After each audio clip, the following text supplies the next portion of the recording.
ప్రతి 6 నెలలకు ఒకసారి నిరుద్యోగ యువత కోసం నిరుద్యోగ యువతకి మనం ఉపాధి కల్పించేటటువంటి ఉద్దేశంతో వివిధ కంపెనీలను తీసుకొచ్చి ఇక్కడ జాబ్ మేళాస్ని ఏడు అసెంబ్లీ నియోజకవర్గాల్లో జాబ్ మేళాస్ నిర్వహించి గతంలో విశాఖపట్నం, గుంటూరు, నాగార్జున యూనివర్సిటీ, తిరుపతి, ప్రొద్దుటూరు వీటిల్లో నిర్వహించాం.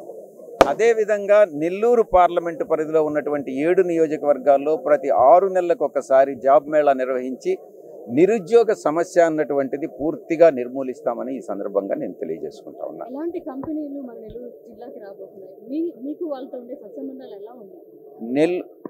దేశంలో ఉన్నటువంటి ప్రతి కంపెనీ ఇప్పుడు జాబ్ అని అంటే ఇక్కడే రాకపోవచ్చు, తిరుపతిలో రావచ్చు, విశాఖపట్నంలో రావచ్చు, బాంబేలో రావచ్చు, ఢిల్లీలో రావచ్చు.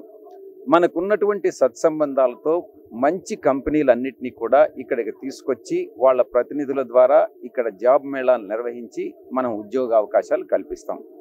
అంతేకాకుండా నెల్లూరులో మన ఈ పట్టణంలో ఒక ఐటీ సెస్ని ఏర్పాటు చేసేందుకు ప్రయత్నిస్తాం. అదేవిధంగా కావలి దగదర్తి దగ్గర ఇండస్ట్రియల్ పార్కును కూడా తీసుకొచ్చేటటువంటి ప్రయత్నం చేస్తాం. అటు పారిశ్రామికంగాను అటు సేవా రంగంలో కానీ అన్ని రంగాల్లో, వ్యవసాయ రంగంలో ఎనీహౌ మనమే ఉన్నాం. ఈ 2 రంగాల్లో కూడా అభివృద్ధి చెందడానికి నెల్లూరు పార్లమెంటులో ఉన్నటువంటి 7 అసెంబ్లీ స్థానాలని రాష్ట్రంలోనే ముందంజలో ఉండేలా చేస్తామని మీ అందరికీ కూడా తెలియజేస్తాం. సమస్య లేని ఇల్లు ఉండదు, పరిష్కారం లేని సమస్య ఉండదు. బంధాలు గొప్పవి, బాధలు చిన్నవి. మీ సమస్యని మేము పరిష్కరిస్తాం. రండి, మాట్లాడుకుందాం.